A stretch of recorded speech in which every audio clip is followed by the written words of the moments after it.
Saudamos aos nossos amigos. Hoje nós queremos meditar sobre uma parábola que está registrada no Evangelho de São Lucas, capítulo 15, e que é conhecida da maior parte dos cristãos, a parábola do filho pródigo, ou do filho perdido. Eu vou pedir a Kátia que leia essa parábola para nós no Evangelho de Lucas, capítulo 15. A parábola do filho pródigo. Certo homem tinha 2 filhos. O mais moço deles disse ao pai: Pai, dá-me a parte dos bens que me cabe. E ele lhes repartiu os haveres.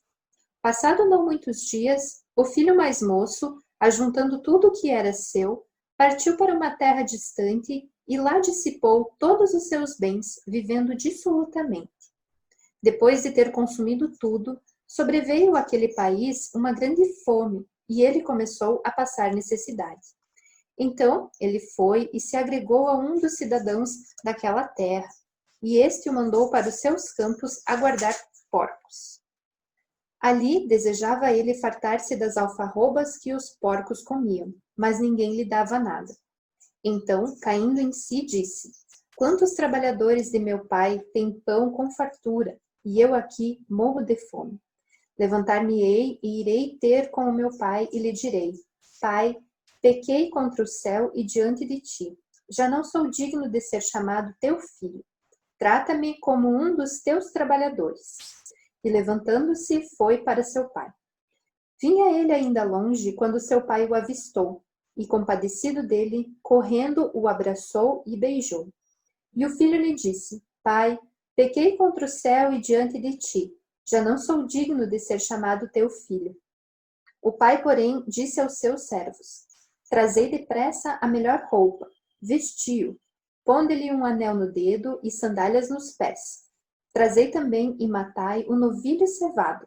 Comamos e regozijemo-nos, porque este meu filho estava morto e reviveu, estava perdido e foi achado. E começaram a regozijar-se. No capítulo 15 de Lucas, nós destacamos o versículo 24. E levantando-se foi para seu pai.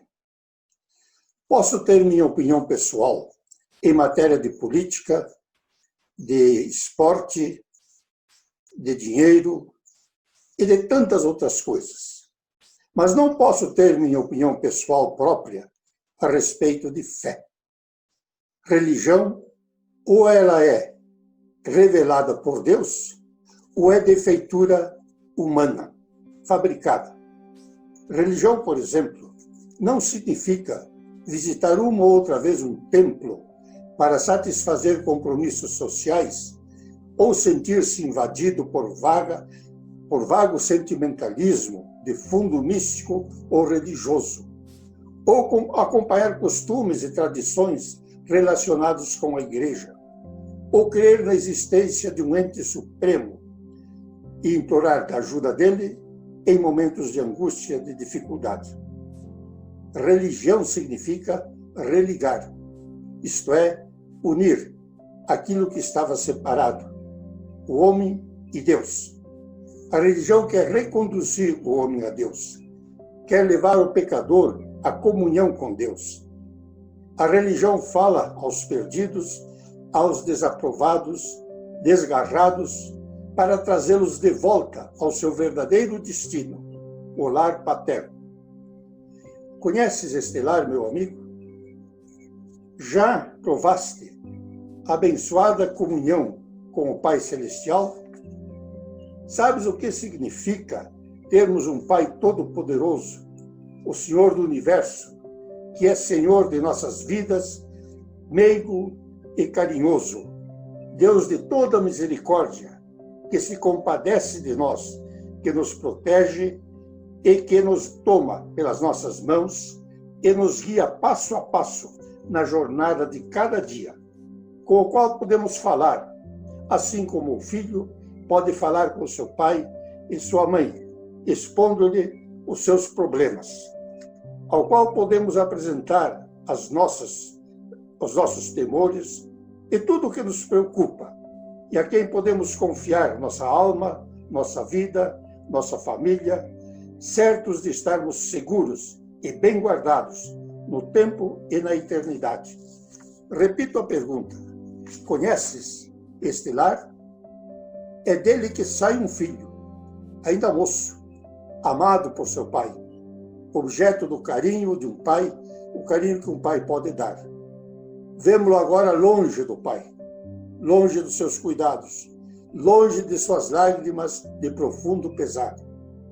Abandonaram a casa paterna para um lugar distante, desperdiçar dinheiro e saúde e pisotear no lodaçal do pecado e da vergonha a paz da sua consciência. Diríamos um triste quadro comum na vida. Pais e mães, com corações partidos, choram a ausência de um filho que os deixou. É a triste história que se repete também no plano espiritual, com muitos filhos que abandonaram o lar paterno de Deus. Preferem viver longe de Deus, longe de sua palavra, o Evangelho Salvador, longe de Cristo e da redenção com o seu sangue ele nos comprou. Querem estar livres de tudo que lhes pode tolher os movimentos para barrar-lhes os caminhos da carne e atrapalhar as suas vidas. Quanto a religião estorva homens nos seus negócios desonestos, na sua vida absoluta, nos seus atos egoístas e inescrupulosos. Quanto a religião fere o orgulho da natureza humana, da vaidade e da justiça própria, que não se quer mais humilhar perante as leis divinas e suas ameaças. O homem quer ser livre da tutela da igreja, pois entende que os tempos mudaram e que o espírito esclarecido da época não tolera mais a ideia de um Deus revelado de credo e dogmas. Falam em evolução, emancipação, em libertação, falam em progresso e marcham para a triste ruína. E mesmo o cristão sincero sente dentro de si a inclinação da carne, que às vezes o quer afastar do seu Deus, enfraquecendo-lhe a fé e esfriando o seu amor para com Deus. Para com Deus e para com o próximo também, alimentando nele o apego às coisas terrenas. E então perde a sua alma imortal. Vejam, é ao povo de Deus que o profeta Isaías escreve quando ele diz, no livro capítulo 59, verso 2, as vossas iniquidades fazem separação entre vós e o vosso Deus. Como voltar? Vede o exemplo do filho pródigo, enojado da vida que levava. Agora ele está entre os porcos. E o porco era um animal imundo para os judeus.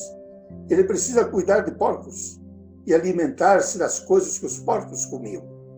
Agora, arrependido de sua conduta vergonhosa e, sobretudo, profundamente consternado por ter magoado seu velho pai, ele agora toma uma decisão abençoada.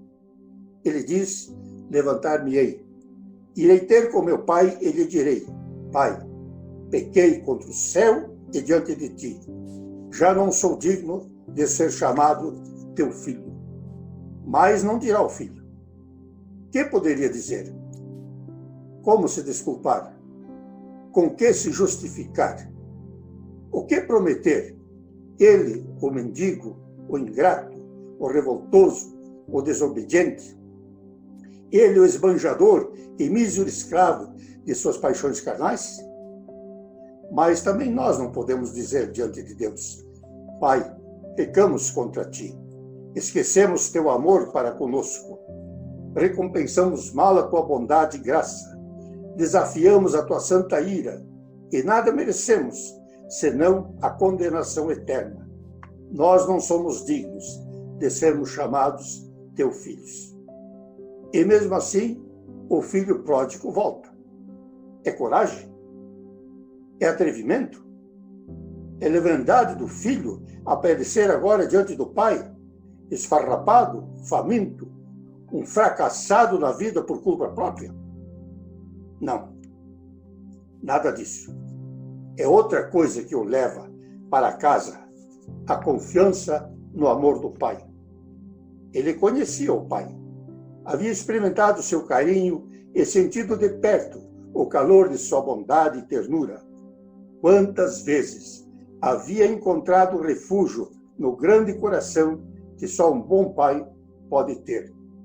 A lembrança dos dias felizes, vividos na casa paterna, desencadeia nele uma série de tumultos que conduzem invariavelmente ao mesmo estribilho. O meu pai me ama. Vou voltar para casa. E o desfecho vem demonstrar que o filho não se decepcionou na inabalável confiança que depositara no amor do pai. Nós lemos no Evangelho: vinha ele ainda longe, quando seu pai o avistou e, compadecido dele, correndo, o abraçou e beijou.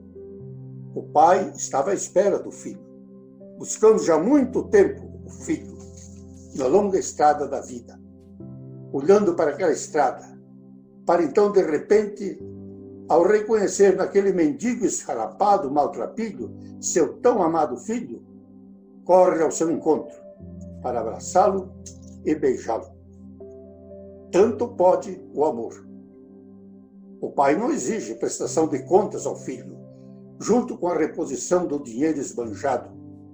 Também não lhe estabelece uma série de condições a serem preenchidas antes de ele ser readmitido em casa. Como ainda não lhe prescreve um prazo de meses ou anos a título de penitência ou como período de observação. Para o filho que volta arrependido ao lar, o pai reserva um abraço caloroso e beijos e festas e júbilo incontínuo. Assim serás recebido por Deus, prezado amigo, quando a ele te tornares angustiado e aflito por causa dos teus pecados. Se confiares no amor do Pai, que te quer bem, e se te refugiares da graça redentora de Jesus, que morreu por ti na cruz do Calvário, derramou seu precioso sangue para pagar teus pecados, conseguiu te remir a tua alma. Se tiveres fé sincera no Cordeiro de Deus, que tira o pecado do mundo, então encontrarás abertos aqueles braços amorosos para te acolherem em compaixão, em alegria, e ouvires a voz: este meu filho estava morto e reviveu, estava perdido e foi achado.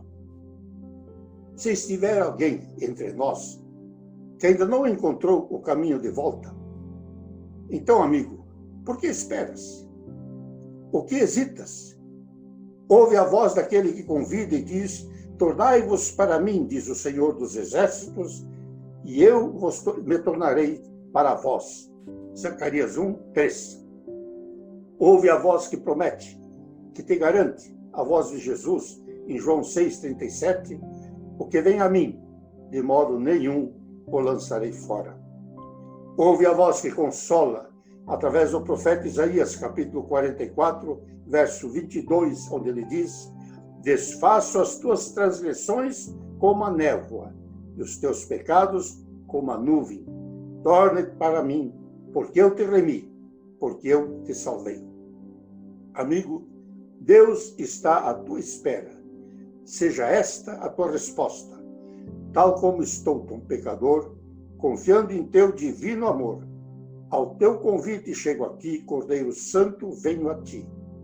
Tal como estou, me acolherás e a remissão concederás, pois ao teu sangue recorri, Cordeiro Santo, venho a ti. Amém. E o amor de Deus, que é muito maior do que toda a nossa razão humana, guarde os nossos corações e os nossos pensamentos em Cristo Jesus para a vida eterna. Amém.